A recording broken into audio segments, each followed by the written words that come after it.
Clara Jennings fell to her knees in the snow, her husband's blood still frozen on the letter they'd found in his pocket.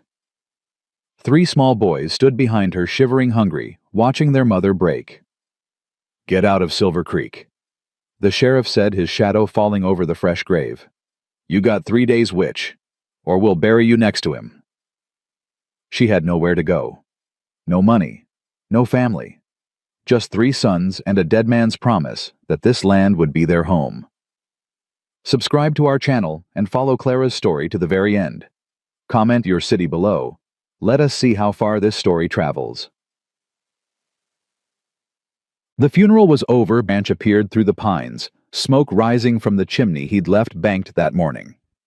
The house was well-built, solid log walls, and a stone fireplace, room enough for a family that no longer existed.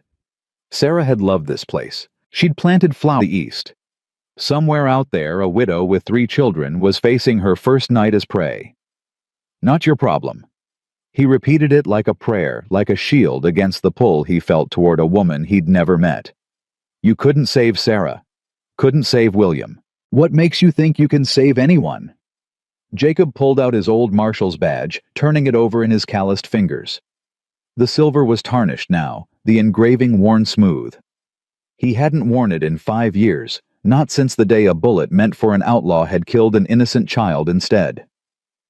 Deputy U.S. Marshal Jacob Mercer, dead-shot, fearless lawman, protector of the territory.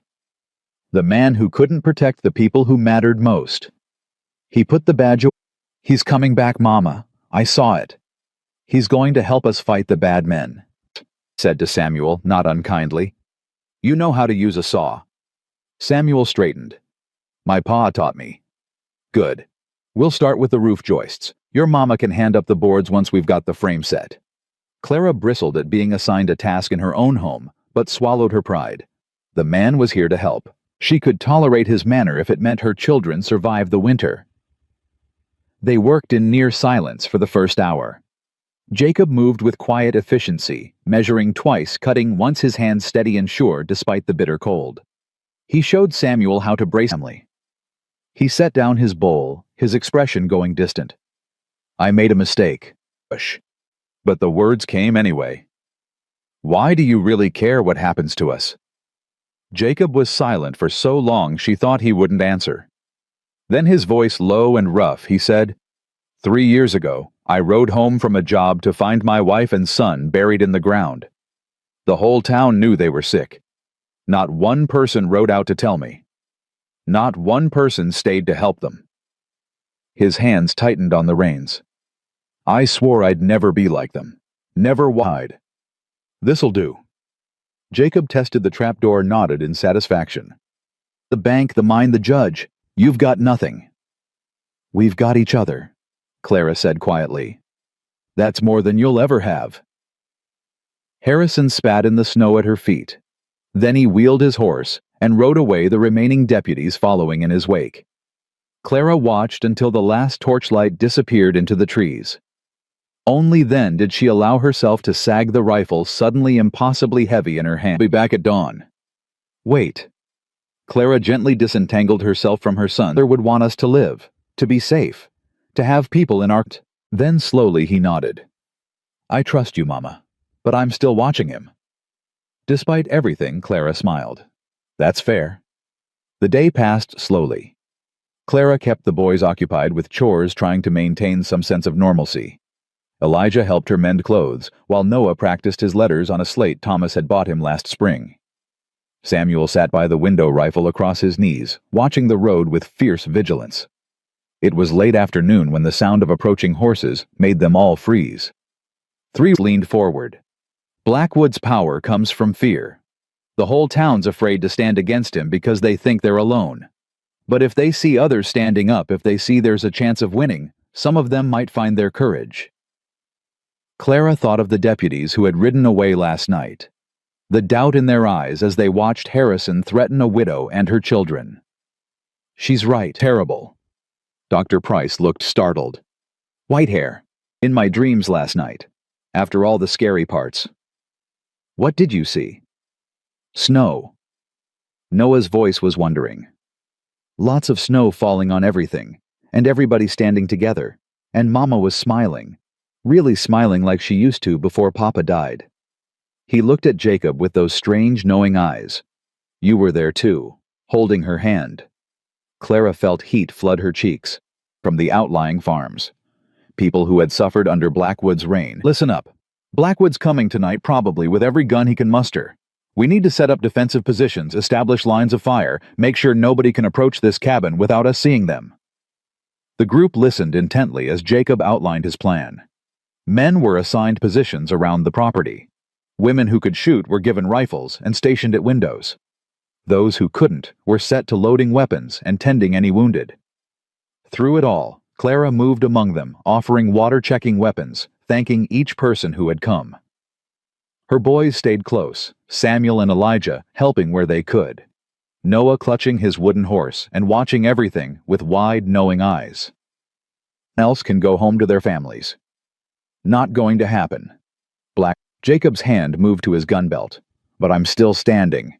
Can't say the same for the men who underestimated me. A murmur ran through Blackwood's riders. Several of them shifted uneasily in their saddles. You're outnumbered, Harrison called out. 3-1, maybe more. What do you think you're going to accomplish here? Justice. The word came not from Jacob, but from Dr. Price, who stepped out from behind a nearby wagon. Something this valley hasn't seen in a long time. Blackwood's eyes narrowed. Noah's voice. Mama? The sheriff isn't bad. He's trying to help. Time seemed to freeze. Blackwood clutched his wounded hand, screaming in pain and rage. Harrison sat frozen on his horse, his gun still holstered, his face a mask of conflict. Harrison! Jacob's voice cut through the chaos. It's over. You know it's over, he said. Whatever happens to me now, I'm done. And I won't teach them that revenge is the same as justice. Harrison let out a shuddering breath. Mrs. Jennings, but you will answer for what you've done. You'll stand trial. You'll face the families of everyone you've hurt, and you'll spend the rest of your miserable life knowing that a woman you called cursed showed you more grace than you ever deserved. She turned her back on him and walked toward the cabin, her legs trembling, but her head held high. Behind her, Frank Miller and the Wilson brothers moved forward to secure the prisoners. Black out over the land Thomas had died for. The snow was pink with dawn light. Strong father. Clara looked up at him. And now they have you. Jacob's eyes glistened. He opened his mouth to respond, but couldn't find the words. He didn't need them. Some things went deeper than language. Outside, the sun rose higher, burning away the shadows of the night. Somewhere in the valley, a rooster crowed. A dog barked. The normal sounds of morning returning to a world that had nearly been consumed by darkness. He asked, his voice low. Clara looked at the courthouse doors, knowing what waited inside. Blackwood and Harrison shackled in cooperation. Your sentence is reduced to 15 years. May God have mercy on your soul, because this court has none to spare. Harrison simply nodded, accepting his fate. As the prisoners were led away, Blackwood suddenly lunged toward Clara, straining against his chains. This isn't over, witch, he screamed. I'll get out. I'll come for you. I'll burn everything you love. Jacob was on his feet, instantly placing himself between Blackwood and Clara. You won't get the chance. The guards dragged Blackwood away, his curses echoing through the marble halls until they faded, but missing someone doesn't mean you can't love again. The heart is bigger than we give it credit for. Clara nodded, unable to speak.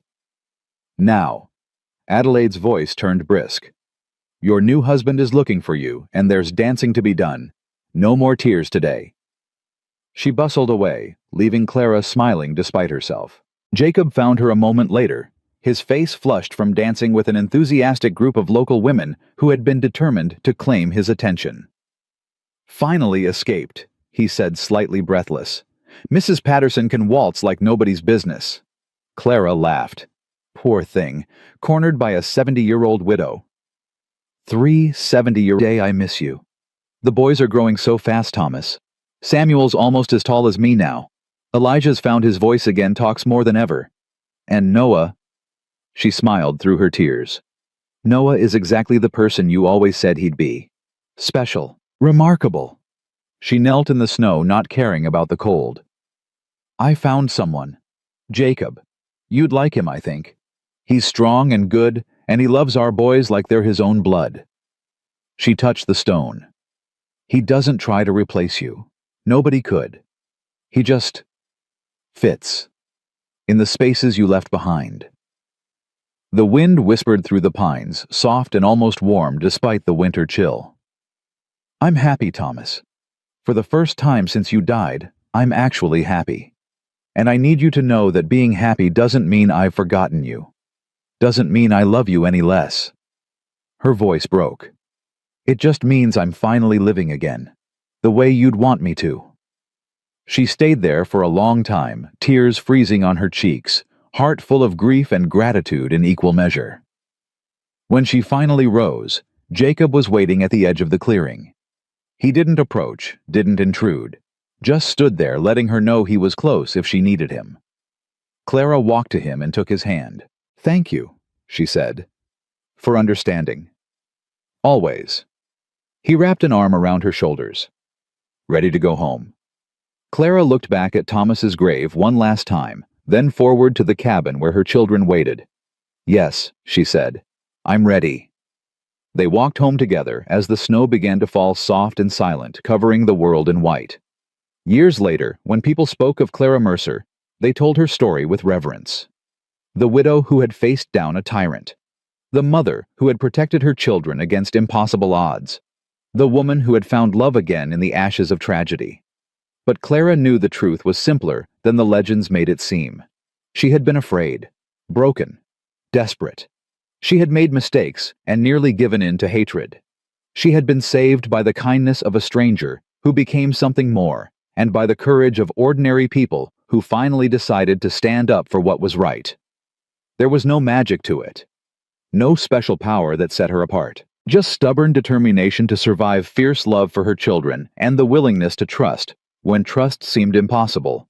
These were things anyone could have. Things everyone possessed if only they knew where to look. On the last page of her journal years after the trial, Clara wrote, "To whoever reads these words after I'm gone, life will break you. It breaks everyone. The question isn't whether you'll fall, but whether you'll get back up. Whether you'll let tragedy define you, or let it refine you." I was a widow with 3 sons, and nothing but a half-built cabin and a dead husband's dream. I should have died that first winter. Instead, I found something I never expected. I found home. Not just a place, not just a family, but a sense of belonging that no one could take from me, no matter how hard they tried.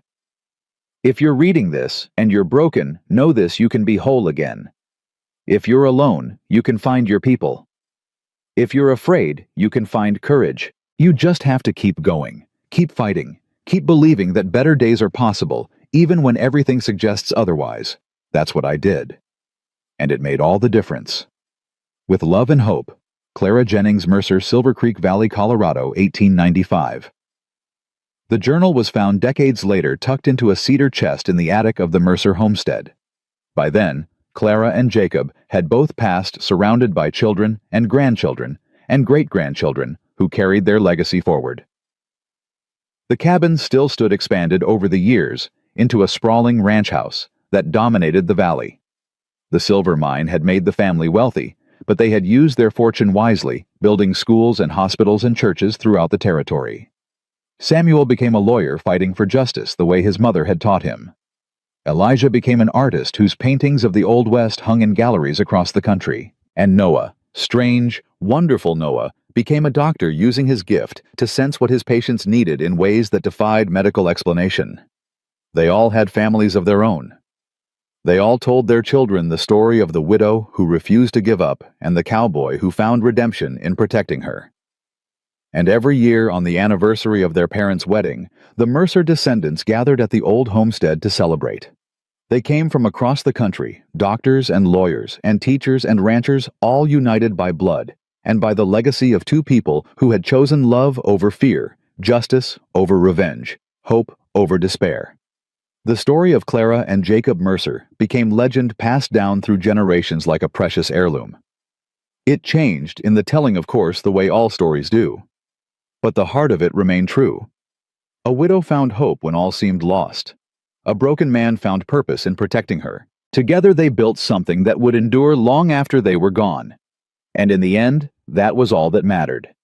Not the silver in the ground, not the battles fought, or the enemies defeated. Just love, persistent and stubborn, refusing to surrender even in the darkest hour. Love was the inheritance they left behind. Love was what remained. The snow fell gently over Silver Creek Valley, covering the world in white, peaceful and eternal. And somewhere in the wind, if you listened closely, you could almost hear Clara's voice whispering the words that had carried her through the worst of times. "You're home now. You're finally home."